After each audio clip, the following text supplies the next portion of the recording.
Are you ready to take your Minecraft builds to the next level? In this video I will share 15 of the most useful tricks I've learned to add details and that extra thing to my creations. From clever arches to dynamic window designs, subtle shading techniques and even creative smoke effects, these tips will help you transform your builds into masterpieces. So let's dive in and start building. This first trick is very simple. Let's say we have a wall where we have a 1x1 window. We can then add a cauldron on top and it will create this tiny arch. This is an easy and elegant way of finishing off these windows. Now, if you want to make it a bit more complicated, you can also add hoppers to the mix. First, carve out a larger hole, place walls on the sides. Then you want to have the cauldron in the middle, place the hoppers to the left and right and one block below the cauldron, and then you can fill in the rest with any full block. I go for deep slate because it matches the color the best. That way you can end up with this really cool looking arch in the same amount of space. You could also fill in the gap on the back as well for a more polished look. For the next trick, I will show you how to make even smaller arches than this. First, place walls with a block on top, then go across and break the middle one and place a stair there. Then you repeat this, block and walls underneath all the way down, and place trapdoors against the walls on this side. That way you will get this smaller arch which is slightly shorter than a single block. And of course you can stack them horizontally one next to the other, finishing with something like this. Another design that is slightly smaller using the same 4 blocks is placing the wall and then 2 trapdoors next to each other going up. Then you can repeat this. And on top of the trapdoors, you need to place 2 stairs in opposite directions, just like this, and full blocks on top of the walls. The gap is very similar to the previous ones with the exception that these have a smaller center, so you can fit more of them in the same space. Both designs are compact, making them perfect for smaller spaces or repeating patterns in your builds. Staying on the topic of arches, let's do 2 more designs that are wider and way more simple, but still I'm gonna show them because they are classics, useful for many things, and you need to know them. The first is for when we have a 3x3 gap. You just need to place stairs on the corners and trapdoors all around like so. That creates one of the simplest and best looking archways. Another option for this is using walls. You can place them on the sides with a full block on top of the walls, a gap in the middle, and you can leave it like that or place a slab. The gap is smaller for this one, but you still need a 3x3 space for the walls. And then we have a 2x2 gap. The simplest arch you can make is by just placing 2 stairs on the corners and trapdoors underneath if you want. And this is gonna look very similar to the previous one with the exception that this one is centered on 2 blocks, while the first one has a single block center. So depending on the size of your build, you can use one or the other for your windows and doors. Now one last and very classic trick for arches is done using walls and fence gates. When you place gates next to walls, they connect and go down. So if we place 3 of them next to each other, connected with walls on the sides, we can create this really nice and subtle arch. It's very easy to do, but knowing this is a must. For this next trick, let's build up a wall. This could be for an old castle or a house. Here we can add very tiny windows using stairs in this way.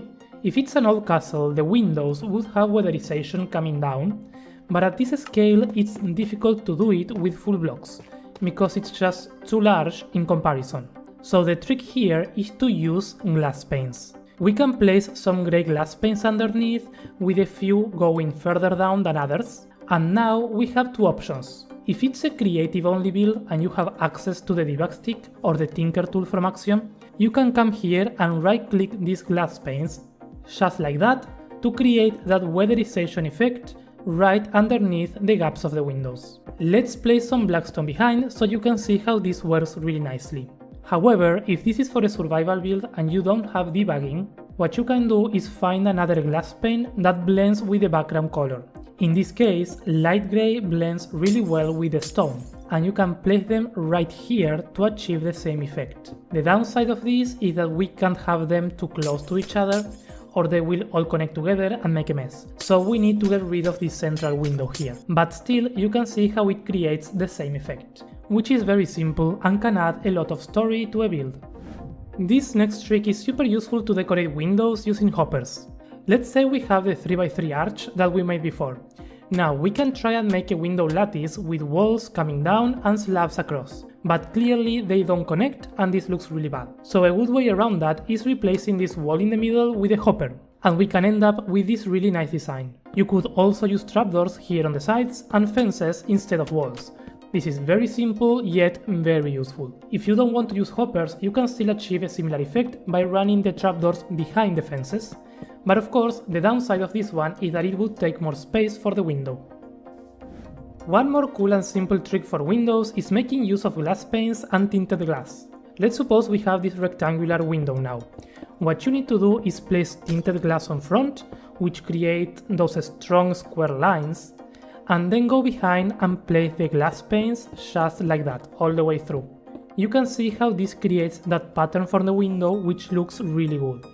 If you have space for it, you can even move it one block back and add more shape to the window, as we saw before. One important thing to consider here is that if this is a house and it's covered up, because of the tinted glass, it's going to get really dark and you won't see the effect. So you need to make sure to place some light source inside. This next trick is something simple that you can use to finish off your pointy roofs. We can add walls and fences like that to create a spire, and then top it off with a brewing stud and chain for a clean decorative touch. You could also place them directly on top of the walls and it would still work, or do more fancy and longer shapes with block, wall, fence, brewing stand and chain. Leads can connect both with fences to create realistic looking ropes for docks or bridges. This is something that I haven't seen being used enough since the update came to Java. Just by doing something like that and then covering up the boats or hiding them even further away or deeper underneath, we can end up with something like this, which is a small detail but it adds a lot, especially from up close.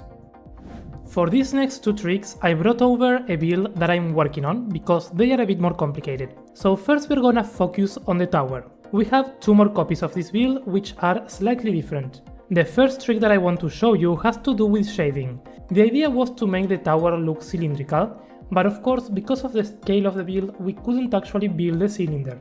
So if you compare them side by side, the one on the center looks way more plain than the one on the right. So what we are doing here is changing this line right in the middle for a block that is slightly brighter, which from far away brings this line forward, making it look a bit more cylindrical and not so plain as the other one. Just to make the effect more clear, this is something that you can use on a larger scale. Basically, all you need to do is find the gradient that works with your color palette and transition horizontally from the lighter colors in the middle to the darker on the sides.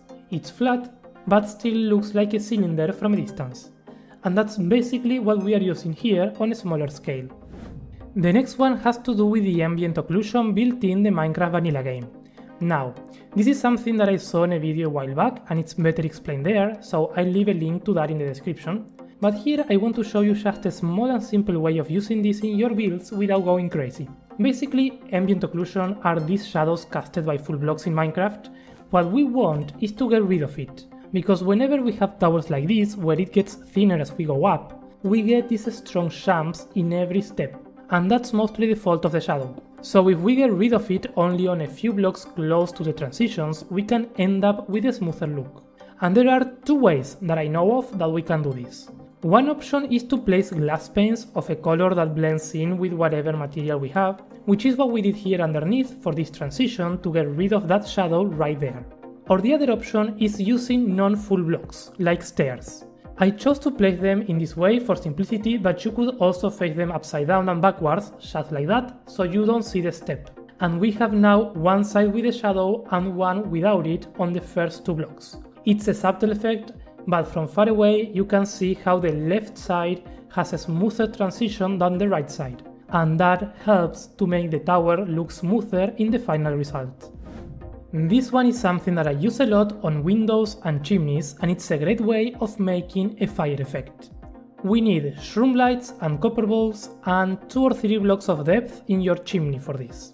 Basically, place a wall of lights on the back. You want the brightest in the center, which is the shroom light, and as you move away, you surround it with the bulbs turned on. And on the extreme, you can use exposed bulbs, which are a bit dimmer, and even a few turned off can also work.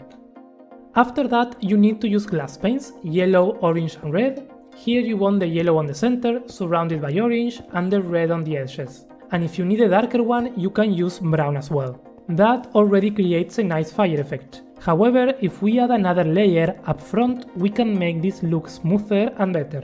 Basically, you want to cover this second layer in the same way as before, only that reducing the amount of yellow, so the brightest spots are more localized. This way you can see how we start to lose the texture of the shroom lights and bulbs from behind. I think this is a good amount of layers, but of course you could add more if you want to smooth it even further. Then we can cover this up and make the shape for a chimney, so you can see how this would look in a more finished state. One last thing with this is that you could change the colors of the glass to make it resemble a colored fire, like green, for instance. Staying on the topic of chimneys, let's see a nice trick to make smoke on top.